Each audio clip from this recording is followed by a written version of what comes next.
Namaste. I have Aditi Banerjee with me, who is well known to you, a friend, somebody who has been on the same journey, the same yagna for a long time, for about 15 years. Known her since she was a law student at Yale, a long time back, and been very aligned with my work, and we've been doing many things together. Some time back I interviewed her whole story and how we work together. Today I want to introduce to you Aditi, the author. She has now written her first fiction book. It's going to be a very important book. I'm going to back it and help support it. I want to show you the cover. Welcome to my show. Tell us a little bit about this book. Sure. The Mahabharata, the longest epic poem ever told in the history of the world by the immortal Hindu sages of ancient India, gives us the story of Gandhari, one of the most unforgettable figures in world literature. Now it is time to tell the rest of her story. Gandhari, when she found out that she would be married to a blind prince, blindfolded herself permanently so that she would never see that which he could not see, depriving herself of all that had been denied him since birth. Revered throughout the land as the most virtuous and devoted of wives, Gandhari is so powerful that she has pronounced a curse on Krishna, the greatest of the gods, in an act of bitter revenge for the loss of all 100 of her sons in the Great War. 18 years have passed after the end of the Great War. Gandhari is now an old woman in exile in the forest, with her husband, her sister-in-law, who's also her most bitter rival, and the hermits of an ashram. It is an uneasy existence. Peace eludes Gandhari even as she undertakes more and more severe penance, surrounded by those who are waiting to die for the heavens they believe await them. Gandhari does not know what awaits her in the afterlife. Now only one day and one night is left before Gandhari will die. It is the time of her reckoning. She has to come face to face once more with Krishna, the god she has cursed, and with her past, each moment and decision that has led her to this point. Can there be redemption, or will there only be regret? Excellent. So this is going to be an exciting story. So tell me, what inspired you and led you to write this particular story? Yes, I still remember the first time I saw the Mahabharata on TV, and I read the C. Rajagopalachari's short version of the Mahabharata. And for me, the character who stood out the most was Gandhari. So as a child, I felt she was so ideal. I really idolized her. I thought, what a remarkable woman who made such a sacrifice, who was so virtuous and did this amazing thing. And that part of it has always stayed with me. So this act of blindfolding herself, which we may see differently now, but in the Mahabharata, she really was the greatest of wives, and even Vedavyasa was revered her and gave her the boon that she would bear 100 sons, and he did not give such boons to everyone.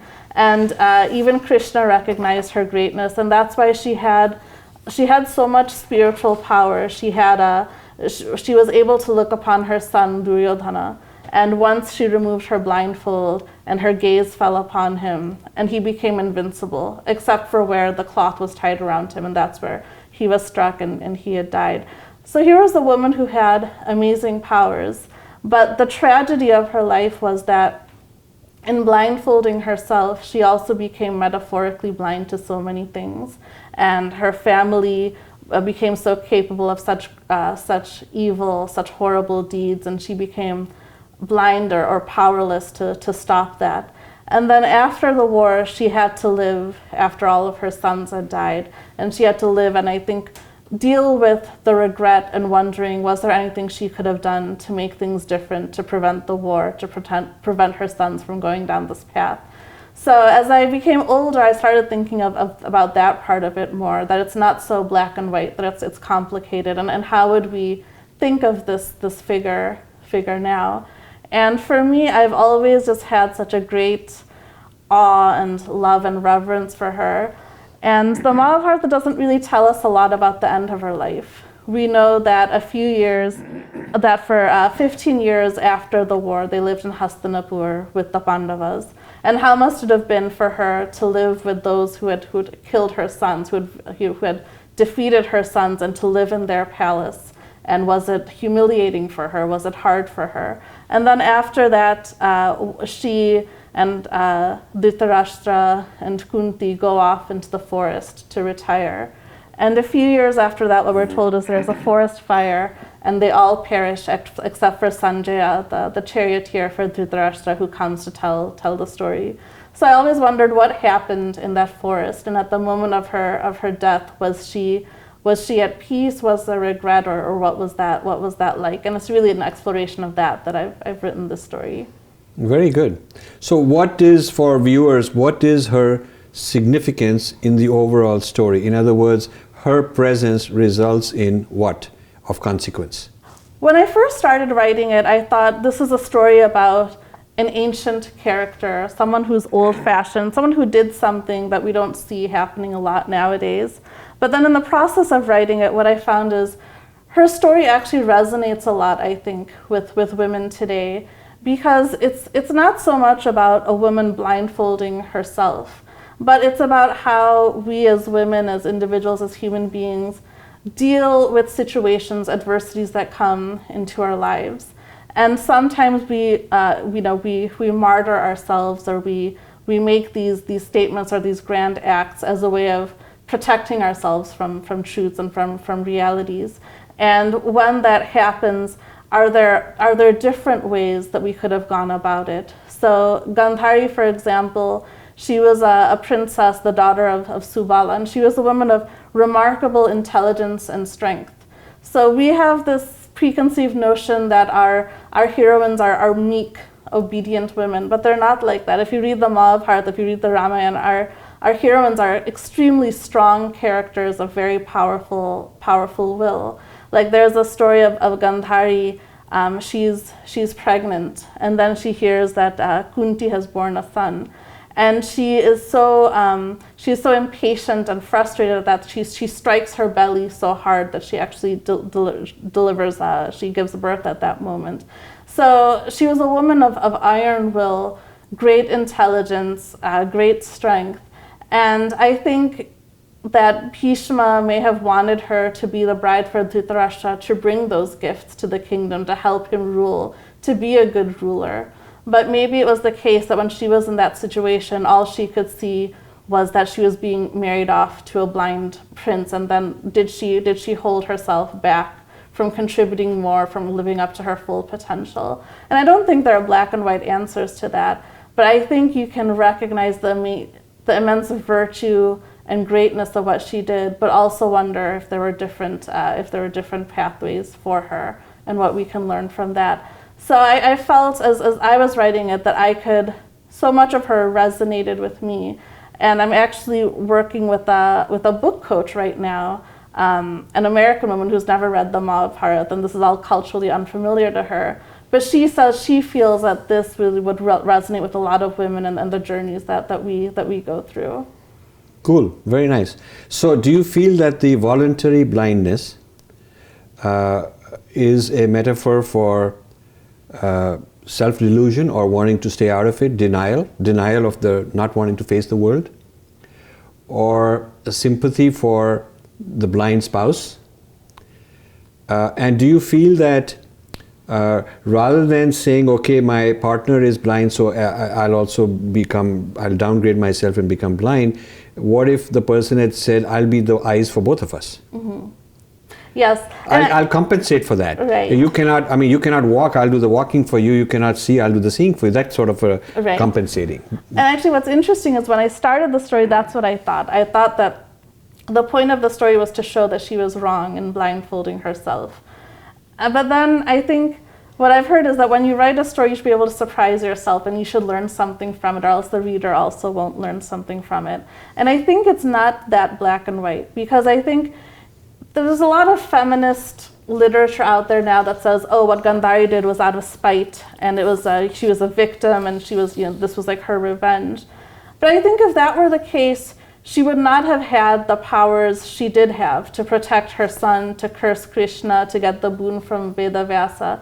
So I think there was something in her that was very noble, because she's often referred to as being the most devoted and virtuous of wives. So I think when she put the blindfold on, maybe there was a part of it that was this emotional response. But I think part of it was her greatness in character and having this sympathy for her husband. And I think for me, the question becomes not so much what she should have done at that moment, but all those moments that came afterwards, all those warnings that came of the great wrongs that were being done by Duryodhana and her other sons, and remaining blind in the way that matters more by not interfering, by not correcting them, by not perhaps standing up for Draupadi when she was disrobed in front of the court. And I think those moments end up mattering more than when she was blindfolded or not. And so I think that more metaphorical being in blindness and being in denial and allowing herself to be that way was more to blame so for the that. visual blindness was one aspect of the bigger blindness. Yes. Blindness to understand even things that you don't need eyes, but you knew that's Right. going on. Right. You're sort of withdrawing. It's sort of like a voluntary retreat or withdrawal from engagement. Yes. Disengagement. And I think we see this a lot in kind of using spirituality as escapism. And I think we Right. see that a lot today, that, if I spend 15 minutes doing a puja, or if I go to the temple and I just done. make a prayer, that's it. I don't have to think about dharma or what I'm doing the rest of the day. And we kind of use, like Vedanta R&R, or just go to a retreat to feel good about ourselves. And then that lets us hide from what we're doing the rest of the time and when the more difficult questions of dharma face us. Right. So in that way, I think it's a story that has resonance and importance for all of us in terms of the lessons we can learn. So you can call some of these escapist people the Gandhari Yes. archetype. Right. Yeah. Okay. That's an interesting one. Is there a lesson you are wanting to get across? Is there a point you want to make to the women now, based on this story?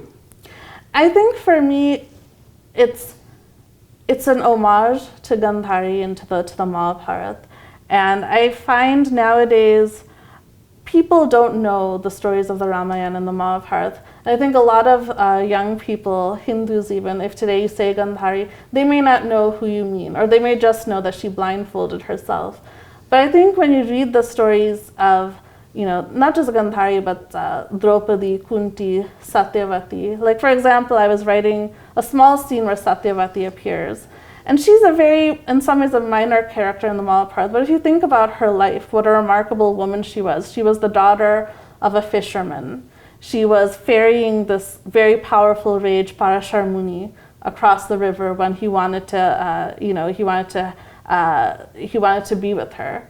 And she was with this very powerful man, but even in that moment when it was so easy for her to just be walked over, be in a compromising situation, she made her demands that he also satisfy her, that her secrecy, her modesty be protected, that her future be intact.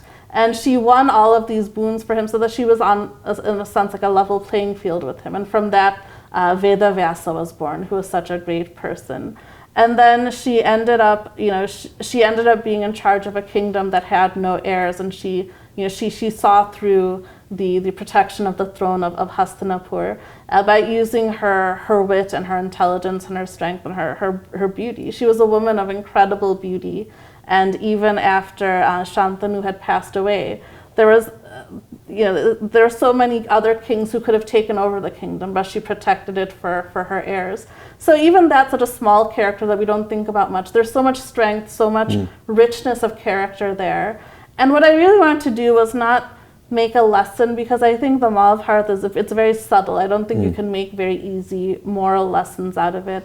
But really just to bring to life these amazing cast of characters and figures that we have, who for me are really real living beings. Gandhari isn't just some fictional character. I really believe this presence of her, and when I write, I bow to her before I write, because I really want to be true to her and to show what difficult situations they went through and how really strong and heroic they were in their own ways.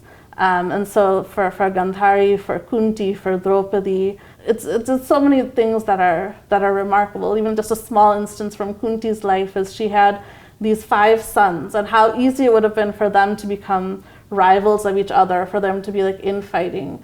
But she was able to keep them together as a united force. And then when Draupadi came, and she was the wife for all of them, and she was a true wife for her 5 husbands, and she honored each of them. Just how much immense strength and character it takes to be these women. And I think to bring that out, so we also feel this connection with the heritage that we come from, and we take inspiration from them, because I find they're inspirational for me, and I derive my strength from them. And that's really what I wanted to do, is to bring that to life. And then personally, I wanted to try to give Gandhari a happy ending, because I wanted that for her. Are you able to do that? I think so. That's a surprise? That's a surprise. I won't give that away. We don't give that away. You know, Mahabharata has such an amazing narratives within narratives within narratives, stories, plots, subplots, it's so massive. And as you said, not easily turned into was this right or wrong, because that's a binary Aristotelian, no middle, everything black and white. That doesn't apply. I mean, things are so complex that, and there's so many levels at which there is an impact. That's the real world. Yes. In the real world, you cannot always say, is this right or is that right, because it's very complex. Right. Isn't that how it is? Exactly. I mean, it's you could say paradoxical. Some people have criticized and said it's ambiguous, and it is not moral certainty, but actually it's more realistic. Yes. You feel that way? Absolutely. I think, for example, if you take the story of Bhishma, he's this great heroic character, and he makes the sacrifice that when his father falls in love with Satyavati, and Satyavati's father demands that only Satyavati's sons will be heirs to the throne, and Shantanu says, I cannot do that to my son. But then Bhishma wants to make his father happy, and so he takes the vow of celibacy, so that he will never have a son who will be a rival to the throne. And when you think of that's such a great heroic act, and that's why he gets this name Bhishma, which means terrible. He's taken on this terrible vow, and he's such a powerful figure for the entire story. So we admire that. But then I think the Mahabharata also tells us, but was that the right decision? Because in doing that, he put his father's interests above the interests of the kingdom. And as the crown prince of the kingdom, his first duty was to ensure the continuity of the dynasty. And then the Mahabharata, the war itself, would not have taken place had Bhishma possibly been the heir to the throne. So the Mahabharata, I think, asks you to question these great individual sacrifices that we make for, even for very noble causes, for his father's happiness. Or what seems to be righteous action, right. Question it. Yes. There's more moving parts. Yes. The chessboard is not two-dimensional. Right. It's like you move this piece, and on this level it does something, but there are many levels on which it does other things. And I think it teaches us humility, because we can only see our little karma. Right. We can't see all the strands of karma that are out there. Only Krishna can see that. Yeah. So I think the Mahabharata teaches us that humility, and that not everything is black and white. Even such a wonderful, noble act had so many unforeseen consequences. And that doesn't mean Bhishma wasn't a great character, a great person. Do you feel that there's another meaning, a deeper meaning, that an action has so many consequences? Some are good, some are not good, and also it depends on whose point of view. That this is the nature of causation. I mean, now in physics, that the idea is being abandoned, that a cause has an effect, and it's a very simple cause causing this effect, like the classical physics. Right. That this cause has lots of consequences. It's a whole network. Yes. And some of those things will happen a long time later, like karma later, sort of thing. And so you cannot work out and isolate the effect of a cause, because it's a whole ecosystem of a whole jungle, a whole cosmos of effects going on. And these are not isolated. You cannot isolate a cause and an effect, because it's the whole thing together. Right. Do you think that Mahabharata story is also trying to kind of hint us at that you cannot isolate that somebody did this and this is the effect, because it's not so isolated? That's such an excellent point, because I think that's the underlying ethics of the Mahabharata, in a sense, that everything is so interconnected, interdependent. And all of this is taking place, and the story of the Mahabharata is being recited in the context of this great snake sacrifice, where so many snakes are being sacrificed. And I think what the Mahabharata shows is there's always this, in samsara, there's always this violence, and there's always this cause and reaction, and that everything is connected. And every time you take an action, you have to think about this. This has so much impact beyond what I can even think of. So if a physicist thinks that he's got his arms around all the things, all the effects, the message is that you've left out things. There's more than you've figured out. Right. And if an ethicist says, I've looked at all the ethical consequences of what you're going to be doing, even a simple act, actually hasn't looked at enough. Right. So there's more in the cosmos than you can get your arms around. That's sort of an idea. Yes, and that's why I think Dharma is so much richer and more multifaceted than just morality or right and wrong, or they have a list of commandments. You can never have these commandments and say this, do this, that, and don't do this and do that. Mahabharata says just no way. Yes. You cannot make it so simple. Right. You have their networks of rights and responsibilities, and when one precedes another, it becomes very subtle, and there's always a trade-off. I think there's always. So do you feel that this understanding of righteousness also has to do with the person's own state of consciousness? Mm-hmm. That one person will say this is right, after calculating all the ramifications, but another person would come up with a different result because they are looking at it from a higher plane. Yes, absolutely. So I think you have, like in the Mahabharata, there's a quote that repeats a few times that says, for the sake of a family, an individual can be sacrificed. For the sake of the community, the family can be sacrificed. For the sake of the nation, a village can be sacrificed. And then for the sake of the soul, the entire world should be sacrificed. So I think you have the sense of Dharma is, there is an ordering of what is required when, and it's shifting and it's changing. And then I think this the sense of the greater good, or the cosmological order that you're trying to preserve. So it's harmony for everyone, for people you cannot see, for lifetimes ahead, and that's what you're trying to preserve. It's like this balance between the forces, this cosmological order. And then the sense of being connected to all of it, like you have in your book, Indra's Net. So it really, they see the cosmos like this, where everyone is connected to everyone, and everyone is really a manifestation and a reflection of someone else, and all of that is really a reflection of Brahman. Right. So I think you have all of these layers of meaning and philosophy just permeating the entire Mahabharata. So we could never make a finite list of rules and put in a computer to figure out, to adjudicate whether to do this act or not in an absolute sense, because it's so contextual. Yes. I mean, that's really what and so chasing these things around and discussing them and understanding different stories is a way to help the individual come to terms with this fact. Right. That's very fascinating. Yeah, this notion of swadharma, or that the dharma for a particular individual at a particular time will be different from another individual. Somebody else's swadharma. And even the Gita, which is such a foundational text for us, but the Gita arose in this dialogue between Krishna and Arjuna at a particular point of time in Arjuna's life. But 10 years later, that dialogue itself may have been different, or the instruction to Arjuna may have been different, depending on where Arjuna was. So my guru used to say to people that you should understand the Bhagavad Gita as Arjun's Gita and try to develop your Gita with the help of your guru. Means my job is to develop Rajiv's Gita, interacting with my guru the way Arjun did with his. So I have to really explain my dilemmas, my issues, my problems, traumas, what I'm going through, all the doubts, come back and keep discussing, debating, arguing until I have figured out my swadharma. And the guru used to say, every one of you is supposed to do that. Right. It's not memorizing what was right for that guy. Yes. It's so different than biblical thought or any Abrahamic systems, which is kind of a canonized, critical edition, standardized, that this came from God, this happened, and so that's it, and now all of you do that. Right. It's very amazing kind of thing. It brings to mind, I actually, I was at a workshop on the Mahabharata in Delhi by Vishwadluri and Joydeep Bagchi, and An interesting point came up. So we were talking about how the Mahabharata has evolved as a text over time.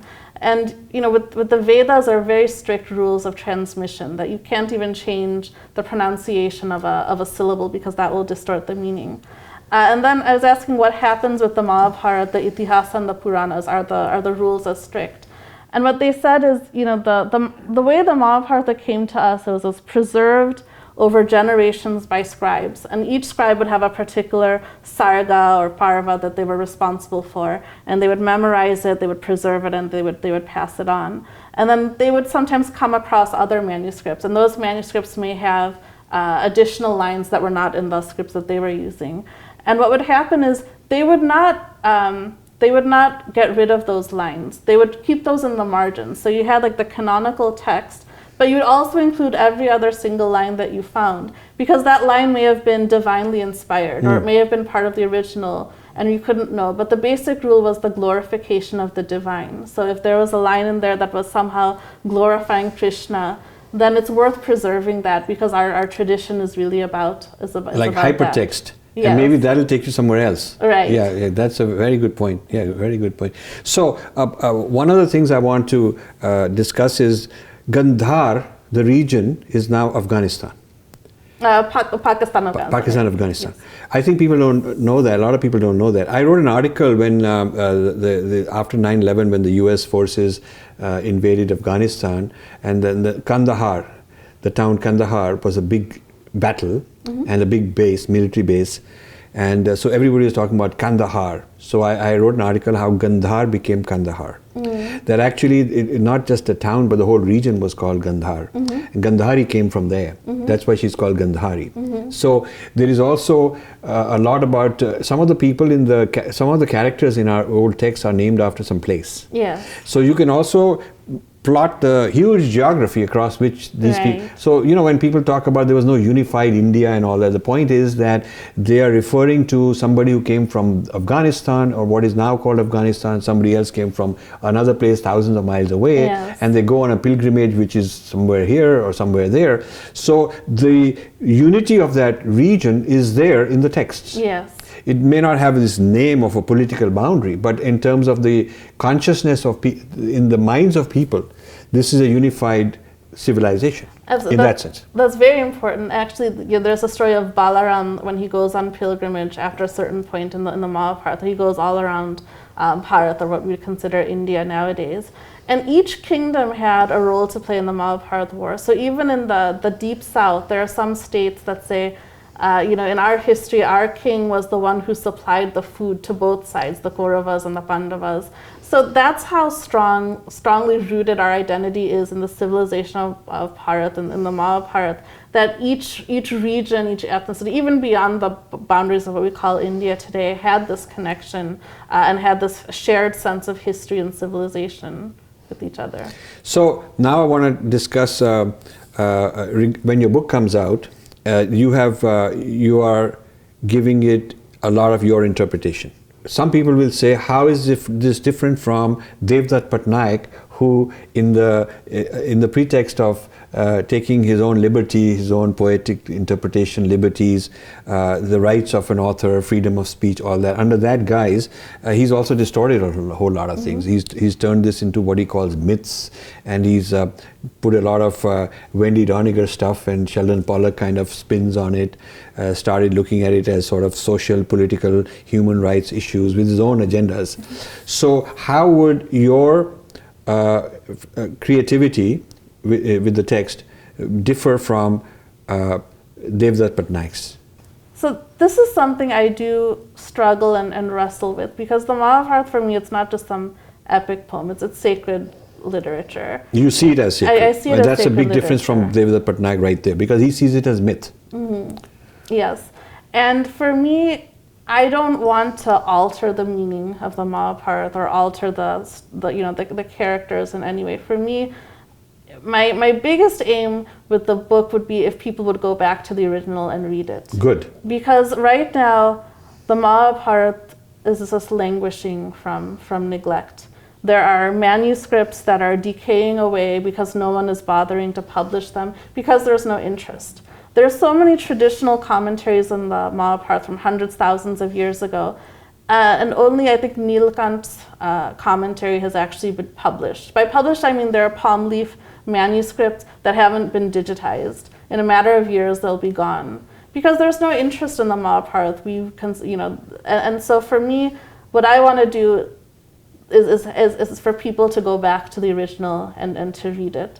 And I do not presume that I have any commentary on the Mahabharata or to give a gloss to it. So I just bow down before it.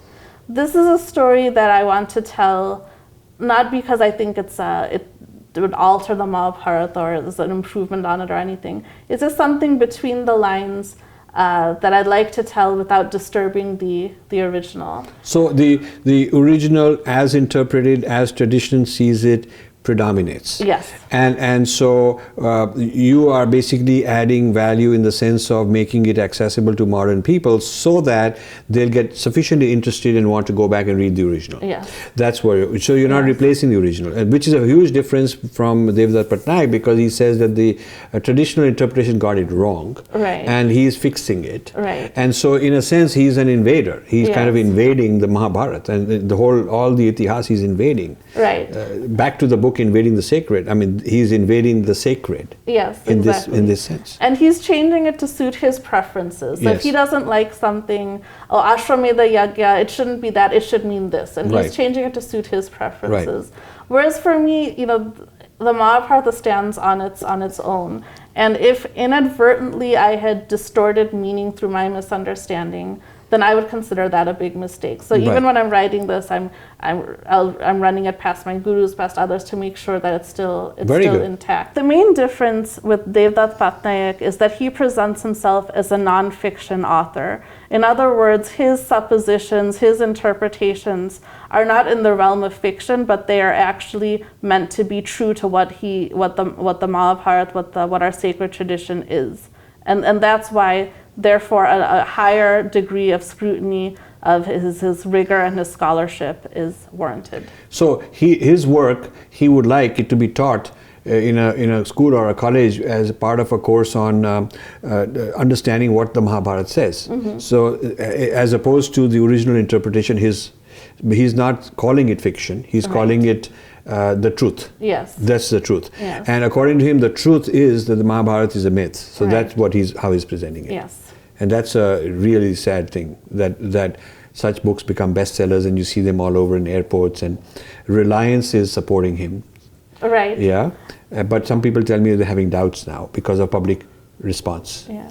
And so many people I know who, because it's sometimes hard to find good English translations, but they do actually rely on Devdutt Patnaik's books to tell them what the tradition is, or to learn about Hinduism from him. Yeah. And therefore, and a lot of people are very grateful to him that he's bringing it to their attention, and they had no other way of understanding it. Right. And they also, Devdutt Patnaik also, the production value is very high, nice graphics and cartoons and animation and all that stuff. And with that comes, I think, a higher sense of responsibility, which he should have to be faithful to the. And I think he should present it as, hey, this is fiction. It's not necessarily what the Mahabharata is about, but I'm giving you kind of a fictionalized entertainment kind of version, and it should be put in that section of the bookstore. Right. And it should not be patronized by one of the largest, corporate houses in the world as sort of we are projecting our culture, because it is not the truth about our culture. Yes. Yeah. So you can't be pushing a political agenda. Right. And so especially current agenda. Right. And right. And the starting point has to be Shraddha for the tradition. Right. Otherwise, there is a distortion. And if you're just doing something because you want to push a political agenda based on today's norms, then that's fundamentally, distorted. And a personal vested interest. Yes. An agenda where he's a player and he wants this side to win because he gets something out of it. Right. So that's not scholarship. Yes. I mean, that's not honesty. Yeah. Good. For me, I think of my story as being kind of like fan fiction. So I don't see it as being part of the Mahabharata or things like that. It's just taking these, individual figures from that I have so much reverence for, and just kind of offering my reverence to them. So tell me about the book itself. When will it be ready and launched, and how are we going to, because I'd love to helping you in part of it in any way. So what are the milestones? When is it going to come out? So I just have one more chapter to write. So the first draft is almost done. And what's been nice is I've been working with this writing coach along the way. So every week I send her my chapters, and she's someone who's never read the Mahabharata before. And that's really good for me because there's so many things that we take for granted that people will know. But I want to She'll ask questions. She'll ask you, okay, what did you mean by that? Right, exactly. And so just it's helpful for me because I want to write this for a wider audience who may never have even heard of the Mahabharata. And so that's been good for me. So as soon as this draft is done, I'll do some revisions, and then the manuscript will be ready to go, and I'm hoping to have it published soon. Yes, soon. Well, good luck to you, and when it comes out, we'll do some more, and also have you back for a conversation on Devdutt Patnaik and whatever are your thoughts on that. I mean, a lot of people have written about him, and he's become an important figure to evaluate in our culture. So we'll have you back, and thank you so much for coming, and wish you all the best for your book. Thank you so much. It's great being here. Thank you for having me. Thank you. Namaste. To help me, you can go to the subscribe button on my YouTube and subscribe. We need more subscribers there. Secondly, I get lots of emails on people saying, how do we donate? How can we help you? You go to rajivmalhotra.com or you go to infinityfoundation.com and you can hit the donate button. If you're in a foreign country like in the US or somewhere, you can donate in dollars. There are different ways mentioned. If you want to donate in rupees, there is a column called Infinity Foundation India, and you click that and there are instructions on how you can donate in India.